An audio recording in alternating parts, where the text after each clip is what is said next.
Welcome to the second tutorial on cluster4x, where I will be covering how to load in arbitrary data.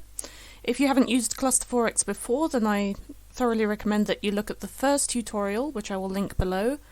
And for installation or download instructions, please visit the website, which I've also linked below. For this tutorial, I will use a publicly available dataset from this paper investigating biomarkers of coronavirus infection in symptomatic and asymptomatic individuals. Here, the raw data were made available for download in the supplementary dataset here. So the data here, the raw data file, contains a spreadsheet for supplementary figure 1, which is well suited for entry into cluster4x. Here we have the measurements of various serum biomarkers in each column, measured for various patients, which are given an ID down the side. Now we want to prepare this data for cluster4x.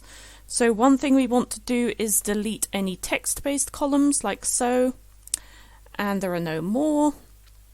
And another useful thing is to start patient IDs with zeros in order to allow them to be sorted alphabetically. So for the first 9, which only have 1 digit, I would recommend using an apostrophe followed by 0, 1, and then extending that down to the 9th patient, which will help alphabetical sorting in cluster4x.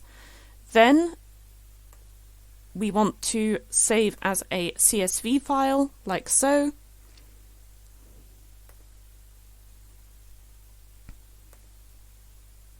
And for my particular spreadsheet software, it will only save the active spreadsheet, but you may need to do something different if you're using Numbers or Excel. Now in cluster4x we can load that information. So here we want samples because we have samples for each patient with arbitrary data, so additional columns which contain measurements for each sample. And here we can load in our exported CSV file, and we get 2 potential options here. We have the ability to subtract the mean, and we also have the ability to standardize the deviations. So for example, some biomarkers have a completely different scale of measurement, and therefore we want to standardize the deviation. Subtracting the mean means that we will only look at differences related to the average values, and that is also important here. It might be that you've generated your own data for a completely different scenario where you've already subtracted the mean or standardized the deviations yourself and may not want cluster4x to do it for you. Then we can load our data.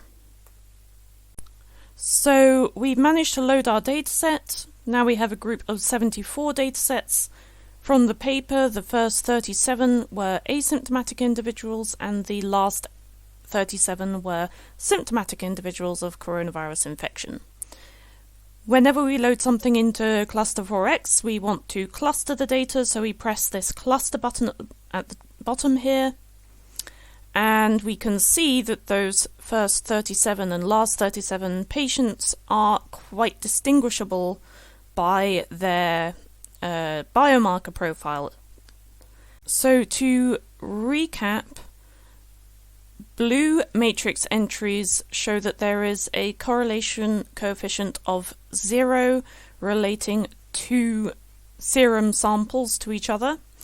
Black is a correlation coefficient of -1, so there is a negative correlation. White is a correlation coefficient of 0.5, and bright red is a correlation coefficient of 1. If we head to the SVM Explorer tab, this is singular value decomposition, and this will display the graphical output of the clustering which is carried out on this matrix. And here we see 3 distinctive groups. If you click and drag the display, then you're able to rotate. If you right click and drag up and down, then you're able to zoom. And if we want to find out which patients have coalesced into each group, we can go back to the correlation matrix, and there is a way in which we're able to select these data by pressing Shift, clicking, and then dragging, for example, the first 37 patients, which are asymptomatic. After this, we can create a new group from them, and then we can invert the selection and create another group from these symptomatic individuals. On the left-hand side, we're also able to name these. So the first one I shall name asymptomatic, and the second one I shall name symptomatic. So we had selected the symptomatic patients earlier, so when we go back to our group of 74 datasets, then we have those highlighted in yellow. And if we want to make this colouring permanent, then we can go to the symptomatic patients and we can recolour them orange. And for the asymptomatic patients, we can colour them purple. And now, even when we change our selections, we are going to have a new default colouring. We may also want to cluster on subgroups, so we can simply press the cluster button for the asymptomatic individuals, and then we're focusing on the asymptomatic cases only.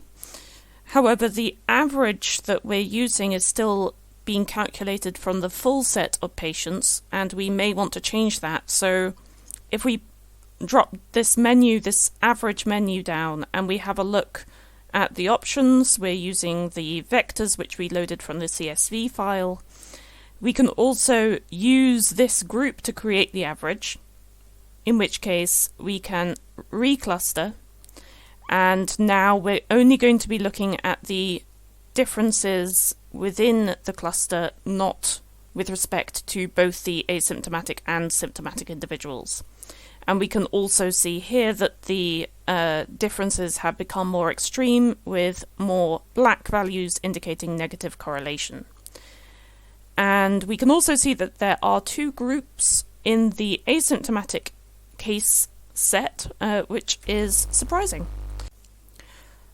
So as you can see, it's possible to load any data you like into cluster4x. All you need is to load a CSV file with the sample name in the first column and then each of the recorded values for each sample in the rows. And thank you very much for listening to the tutorial, and happy cluster4xing.